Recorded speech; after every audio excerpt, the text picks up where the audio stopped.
श्री स्वामी समर्थ. जे जे स्वामी समर्थ. देवघरात एक तांब्या पाणी भरून ठेवल्याने काय घडते आणि त्या पाण्याचे काय करावे, एकदा नक्की वाचाच ही महत्त्वपूर्ण माहिती. हिंदू शास्त्रानुसार प्रत्येकाच्या घरात देवघरात हे जल असणे आवश्यक आहे. आपण जेव्हा देवपूजा करत असतो तेव्हा एक कलश किंवा एक पेला त्यामध्ये जल ठेवणे आवश्यक आहे. तर काहींच्या घरात देवघरात सुद्धा जल नसते.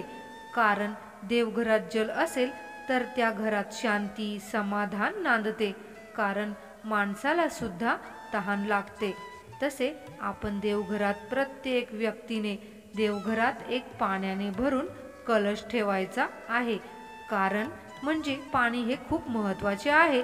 नेहमी तुम्ही कलशमध्ये किंवा एक छोटासा चंबूमध्ये तुम्ही हे जल भरून ठेवायचे आहे.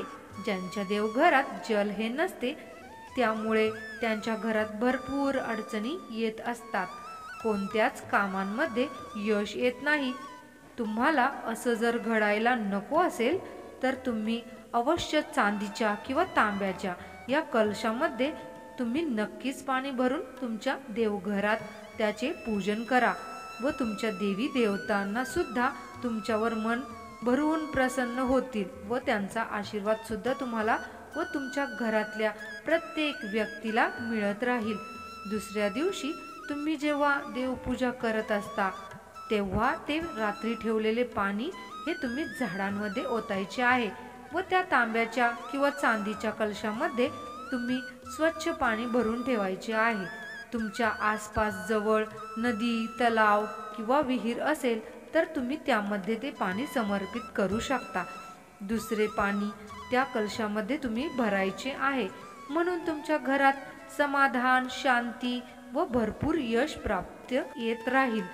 त्याचबरोबर आपल्यातील काही लोक असे असतात की आपण जेव्हा सकाळी देवपूजा झाल्यानंतर आपण देवांच्या समोर जो दिवा लावतो तो दिवा लावल्यानंतर कधी फुंकर मारून विझवायचा नाही. जो आपण सकाळी दिवा लावलेला असतो तो स्वतःच्या मनाने विझतो, पण त्याला कधीच फुंकर मारू नये. कारण जर तुम्ही ही फुंकर मारली तर अग्निदेवतेचा अपमान होऊ शकतो. तुमच्या घरात अपयश निर्माण होत राहील. हा अग्निदेवतेचा अपमान होतो किंवा मानला जातो. यामुळे अग्निदेवतेची पवित्रता खंडित होते. अशी चूक तुम्ही कधीच करू नका. आपण रोज सकाळी संध्याकाळी अगरबत्ती लावत असतो. ती अगरबत्ती लावताना त्याला कधीच फुंकर मारून विझवू नये. ती कधी विझते त्याची आपण काळजी घ्यायची. तर काहींच्या घरावर मुख्य दरवाजाला दोन्हीही चौकटीला शुभ लाभ किंवा स्वस्तिक चिन्ह काढून हे मुख्य दरवाजाच्या दोन्ही कोपऱ्यात असणे आवश्यक आहे.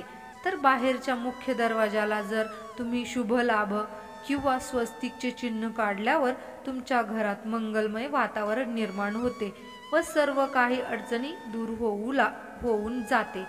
सर्व कामे किंवा कार्य हे मंगलदायी होऊन जाते.